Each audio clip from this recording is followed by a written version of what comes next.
사회가 지나가는 속도와 철학과 정치와 모든 것들은 이렇게 하는데 나 혼자 여기 머물러 있으면 이건 작가가 아닌 거잖아요. 죽은 작가죠. 죽은 사람인 거죠. 때로는 앞질 수도 있고 때로는 뒤처질 수는 있지만 같이 가줄 때만이 새로운 작품도 나오고 작가로서도 발전할 수 있는 게 된다고 생각해요. 그래서 예술은 현재 진행형이라고 저는 이야기를 하고요.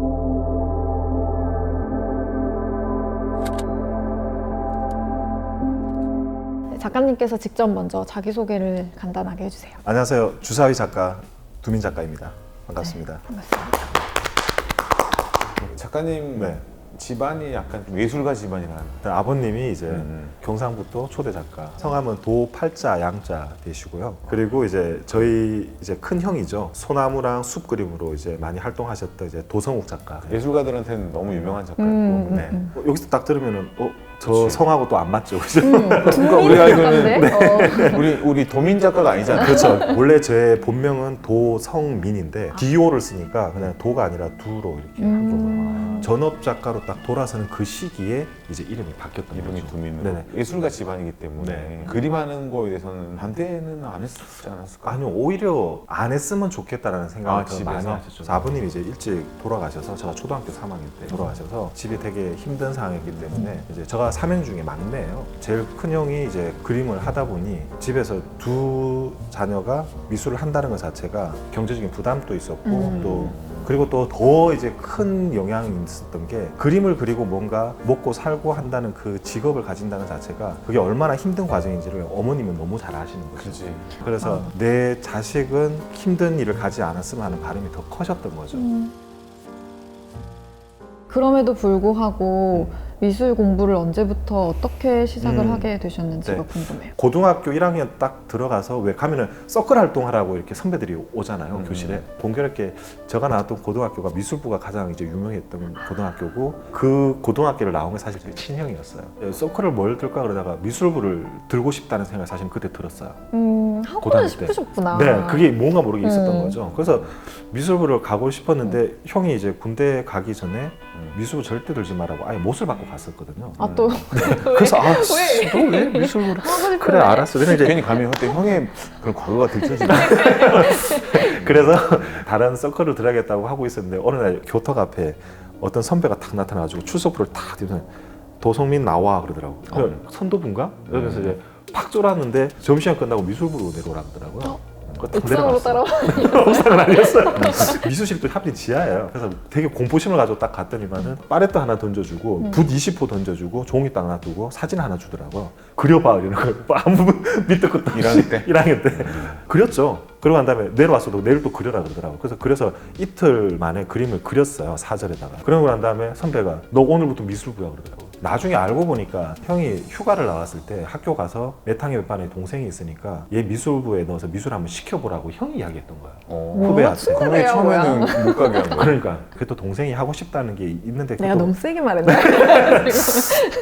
그래서 미술부에 들어갔고 그리고 이제 제가 미술에 미쳤었어요. 수학여행 다 설악산 아마 가셨을 건데 설악산 그 엽서 있잖아요. 그 엽서 한 장을 미전 때 하려고 50호 이상 큰 정도 캔버스 크기인데 또 세필 가지고 그거를 똑같이 그렸어요. 그게 저한테는 어떻게 보면 제 인생의 그림의 마스터피스 같은 작품인데 그게 지금 아마 학교에 있을 거예요. 고등학교에. 그 그림을 딱 끝나는 순간 태어나서 처음으로 그 희열이라는 걸 느껴봤어요. 와 이걸 내가 정말 그렸어? 미대에 가고 싶다는 생각이 그때 들었어요. 나한테 이렇게 만족감을 줄 수 있다? 그러면은 이거는 내가 앞으로 계속 해도 되겠다는 생각이 그때 들었던 거죠. 이제 예전에 아버님도 미술학원 원장님이셨거든요. 그림을 하시면서. 그래서 형편 어려운 이제 제자들은 학원비를 안 받고 그림을 가르쳐 드렸었어요.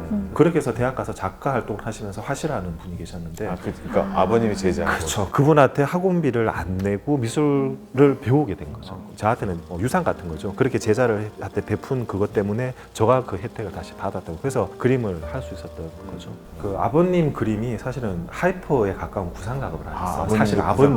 네네. 그게 또 제 고향이 이제 대구다 보니까 대구가 사실은 구상 회화의 어떤 우리나라에서는 어떤 메카 같은 역할이었고 그래서 저는 그림을 그리면 당연히 구상을 해야 되고 추상은 이거는 그림이야? 라는 혼자 퀘션 마크를 붙이면서 봤던 게 어린 시절이었어요, 사실은. 그냥 뭐 어떻게 보면 자연스럽게 물 흐르듯이 네네. 이쪽으로 당연히 네. 갈 수밖에 네네. 없는.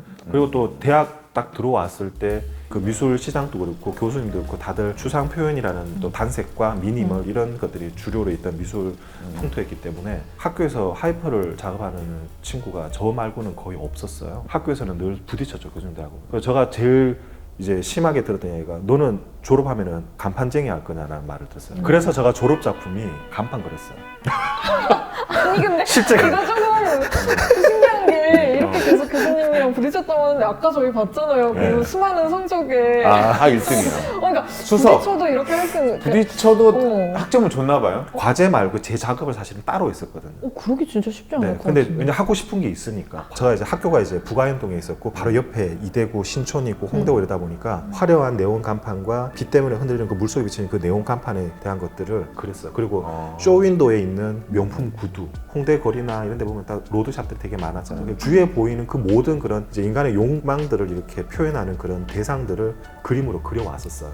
뭐 학원 쪽 일을 네, 12년 동안 입시학원 강사 일을 했었죠. 경제적인 부분이 제가 스스로 뭔가를 하지 않으면 이게 모든 걸 할 수, 공부를 진행할 수 없는 상황이었으니까 전업 작가로 딱 돌아설 때 이제 이미 결혼도 했고 그러니까. 집사람이 임신 이제 막달이 다가와는 그런 상황이었는데 그 딜레마가 있잖아요. 내가 하는 일에서는 지금 충분히 먹고 살 수는 있는데 처음 미술을 하고자 했던 이유가 작가가 꿈이었고 또 그걸 꿈꿔왔는데 매일 아침마다 눈을 뜨면 학원에 가 있고 애들 또 가르치고 네, 밤에는 작업실 와서 그림을 그리지만은 1년에 할 수 있는 작품량은 정말 100호로 기준하면 한 서너 개. 과연 내가 작가인가? 라는 의구심도 들고 제가 막 이런 고민을 술자리에서 하니까 작가분이 이미 주사위는 던져놓고 왜 고민을 하지? 주사위 던져놓고 저의 이제 주사위 시그니처가 나왔던 계기인 거죠. 그래서 주사위가 제 자신이기도 하고 제가 가지고 있는 가장 기본적인 욕망이죠. 작가의 삶으로 갈 때 나에게 어떤 행운이 있기를 바라는 그런 기대, 그런 희망들을 주사위에 담고 그리고 카지노 칩에는 작가로서의 성공이라는 저희 나름대로 염원을 담았던 사물에 딱 어떻게 보면 작가님 그렇죠. 네네. 그래서 그냥 아시기는 주사위라는 사물을 그리고 칩을 그렸던 정물을 그린 사진적으로 그리는 하이퍼 작가라고 인지를 하지만 저는 사실은 저의 모습을 투영시킨 저를 그리는 거거든요. 자화상 작가네. 그렇죠. 제가 갖고 있는 철학 중에 하나가 저는 이제 무조건 경험주의자거든요. 해보고 판단 내리는 게 가장 우선해서 그래서 그림도 그렇고 남들이 하지 마 그러면 왜 안 해야 되지? 그러면 해봐야지. 그런 주의예요. 그래서 남들 하지 말라는 건 다 해보는. 똥인지 된장인지 먹어봐야 알아. 그럼 먹어보고 내가 그렇죠, 그렇죠. 일단 먹어보고. 네네. 작가님께서 근데 이제 작업도 열심히 하시지만 본인이 직접 뭐 기획을 하고 네. 참여하시는 것들이 되게 많잖아요. 제가 가나 아뜰리에 장인 아뜰리에 있으면서 이제 팬데믹 상에서 많이 이제 미술이나 전시도 못하는 상이다 맞아요. 보니까 아트 팬데믹이라는 행사를 제가 기획을 하게 됐고 매달마다 오픈 스튜디오를 하고 경매도 진행하는 거를 가나하고 뭐 프린트 웨이크리 뭐 이렇게 해서 하는 일을 이제 기획을 제가 했었죠. 윤기현 작가님도 예전에 이제 젊을 때 많이 물론 지금 젊지만 그것 때문에 이상해졌어요 지금. 그래서 미술 시장에서 갤러리와 작가의 관계도 되게 중요하지만 같이 동시대에 살아가는 작가들끼리의 뭔가 기획도 하고 또 그런 전시를 만들고 하는 그런 것들이 있을 때 서로 작가들한테는 큰 힘이 되기도 하고 때로는 젊은 친구한테는 용기를 주기도 하고 또 그런 경험들이 방향성을 또 이렇게 보여주기도 하거든요. 제가 평소에 좋아하던 작가 아니면은 작가는 모르지만은 그림이 너무 이렇게 제가 좋았던 작가들한테 따로 연락을 해서 제가 생각하는 그런 전시를 기획을 해서 전시 만들어서 해보고 이런 것들을 많이 했었죠. 확실히 작가님이 아까 경험주의자라고 하셔서 그런지 네. 새로운 거에도 관심이 많으신 것 같아요. 네, 맞습니다. 작가로서의 어떤 자격 조건이라고 좀 우습게 수는 있는데 저한테는 호기심이거든요. 남들이 하지 않은 것에 대한 두려움은 없어요. 지금 현재 누군가가 하는 결정지어지는 이야기들은 사실 시간이 지났을 때는 그게 아무것도 아닐 수가 있거든요. 그게 연연하다 보면 작가는 다음 스텝을 저는 못 간다고 생각을 해요. 또 두려워할 이유도 없고 가장 두려워하지 말아야 될 게 새로운 것이라고 생각을 해요. 그래서 인공지능이랑 협업을 했던 거나 아니면 NFT를 처음으로 이렇게 경험을 해봤다든지 기존의 것들에 대한 것을 계속 가는 게 아니라 자꾸 조금씩 뭔가 실험을 하려고 하는 것들 재료가 됐건 작품이 됐건 그런 것들이 제 작업에 되게 가장 중요한 힘이죠. 네, 원동력이기도 하고 나중에 어떤 결과로 저한테 올지는 모르겠지만 저는 일단 이런 건 있어요. 후회할 것 같은 것은 내가 선택하지 않고 안 하는 거거든요. 그래서 이미 내가 선택을 한 거라면은 후회하지 않도록 제가 최선을 다해야죠. 처음 이제 그 오프닝 소개로 이제 제가 주사위 작가란 했는데 저한테 가장 큰 숙제와 딜레마가 주사위 작가를 지우는 거거든요. 저한테는 인생 작가로서의 가장 큰 숙제예요. 근데 왜 지우려고 하는 이유가 있나요?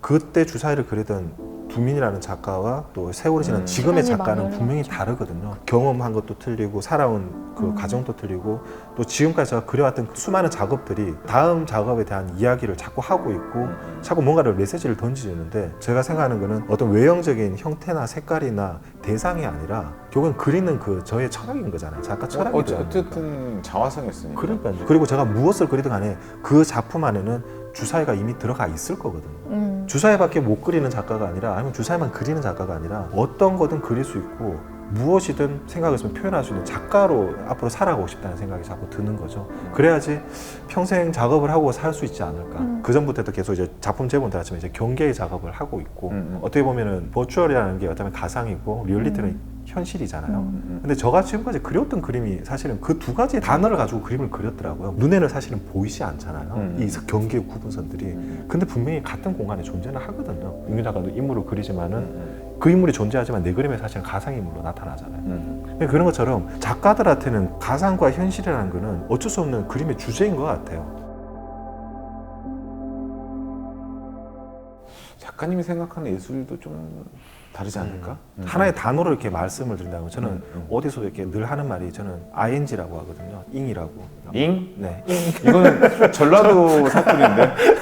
밥 먹었니? 그렇죠.